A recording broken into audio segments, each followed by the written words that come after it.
ഏകദേശം 4500 ബില്യൺ വർഷങ്ങൾക്ക് മുൻപാണ് നമ്മുടെ ഭൂമി ഉണ്ടായതെന്നാണ് കരുതപ്പെടുന്നത്. ഭൂമി ഉണ്ടായി 500 മില്യൺ വർഷങ്ങൾക്ക് ശേഷമാണ് ജീവൻ ഭൂമിയിൽ ഉടലെടുത്തത്.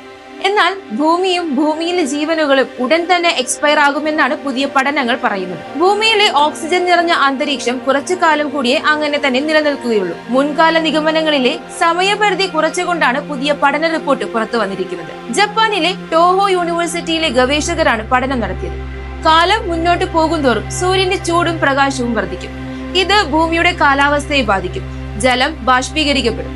ഉപരിതല താപനില ഉയരും. കാർബൺ ചക്രം ദുർബലമാകും.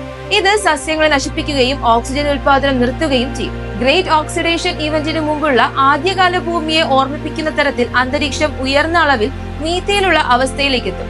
The future life span of earth's oxygenated atmosphere എന്ന തലക്കെട്ടിൽ നേച്ചർ ജിയോ സയൻസ് പ്രസിദ്ധീകരിച്ച പഠനത്തിലാണ് ഈ വിവരങ്ങൾ ചൂണ്ടിക്കാണിക്കുന്നത്. ഭൂമിയിലെ ഓക്സിജൻ ഏകദേശം 1 ബില്യൺ അതായത് 100 കോടി വർഷത്തിനുള്ളിൽ അപ്രത്യക്ഷമാകുമെന്നും ഇത് അതിജീവനം അസാധ്യമാക്കുമെന്നും നാസയുടെ പ്ലാനറ്ററി മോഡലിംഗ് ഉപയോഗിച്ച് ടോഹോ യൂണിവേഴ്സിറ്റിയിലെ ഗവേഷകർ നടത്തിയ സൂപ്പർ കമ്പ്യൂട്ടർ സിമുലേഷൻ പ്രവചിച്ചിരുന്നു.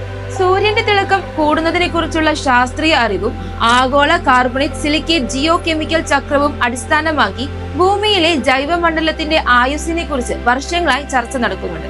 അമിതമായ ചൂടും പ്രകാശ സംശ്ലേഷണത്തിനാവശ്യമായ കാർബൺ ഡയോക്സൈഡിന്റെ ദൗർബല്യവും കാരണം ഭൂമിയിലെ ജൈവമണ്ഡലം അവസാനിക്കുമെന്നാണ് പൊതുവെ കരുതപ്പെടുന്നത്.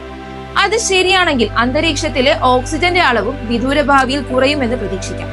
എന്നിരുന്നാലും അത് എപ്പോൾ എങ്ങനെ സംഭവിക്കുമെന്നത് ഇപ്പോഴും വ്യക്തമല്ല.